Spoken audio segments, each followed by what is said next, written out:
தமிழ்நாட்டில் தேர்தல் பிரச்சாரம் சூடுபிடித்துள்ளது. அரசியல் கட்சி தலைவர்களும் வேட்பாளர்களும் தீவிர வாக்கு சேகரிப்பில் ஈடுபட்டு வருகின்றனர். கன்னியாகுமரி மாவட்டம் வடிவீஸ்வரம் பகுதியில் அதிமுக மகளிர் அணி துணை செயலாளர் காயத்ரி ரகுராம் பிரச்சாரம் மேற்கொண்ட போது பிரதமர் மோடியை நம்பிச் சென்றவர்கள் நடு ரோட்டில்தான் நிற்பார்கள் என விமர்சித்தார்.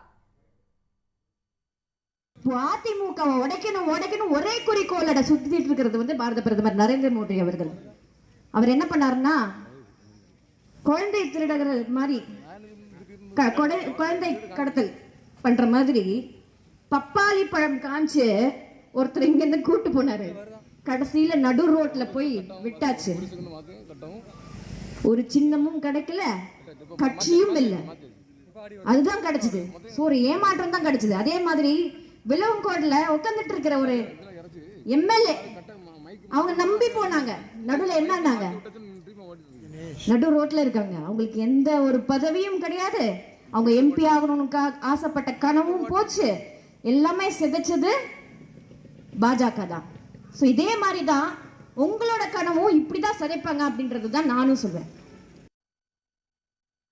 ராமநாதபுரம் பேராவூரில் வாக்கு சேகரிப்பில் ஈடுபட்ட இந்திய யூனியன் முஸ்லிம் லீக் வேட்பாளர் நவாஸ் கனி, அமைச்சர் ராஜகண்ணப்பன், சட்டமன்ற உறுப்பினர் காதர் பாஷா, முத்துராமலிங்கம், கருமாணிக்கம் ஆகியோருக்கு சேரட் வண்டியில் மேளதாளங்களுடன் பிரம்மாண்ட வரவேற்பு அளிக்கப்பட்டது.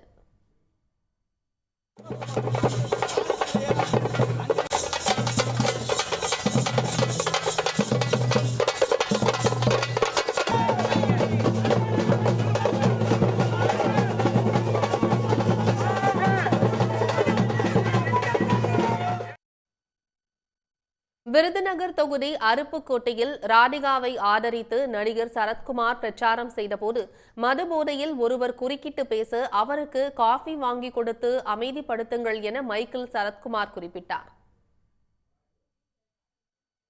ராகுல் பொய்யிலப்பா விட்டுருங்கப்பா. அதை பத்தி இளைஞர் அவர்களை கெடுத்து வச்சிருக்காங்க பாத்தீங்களா.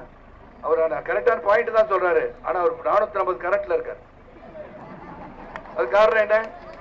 போதை, குடி, இதெல்லாம் மேல இளைஞர்கள் கெட்டு போக கூடாது அப்படின்னா இது ரொம்ப அவசியம். கருத்தோட தான் பேசுறாரு, ஆனா வேற லெவல்ல பேசுறாரு. தம்பி, அவருக்கு அமைதியா கொஞ்சம் காபி வாங்கி கொடுங்க. திருவள்ளூர் தொகுதியின் நாம் தமிழர் கட்சியின் வேட்பாளர் ஜெகதீஷ் சந்தர் கடம்பத்தூர் அடுத்த புதுப்பட்டு கிராமத்தில் இளைஞர்களுடன் இணைந்து கேரம் விளையாடி வாக்கு சேகரித்தார். தமிழ் இனத்தை ஆள்வதற்காக தமிழ் தேசிய அரசியலை முன்னிறுத்தி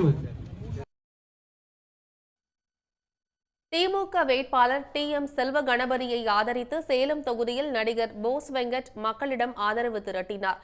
அப்போது கோதுமைக்கு வரி விதிக்காத மோடி அரசு அரிசிக்கு மட்டும் ஜிஎஸ்டி வரி விதித்தது ஏன் என கேள்வி எழுப்பினார்.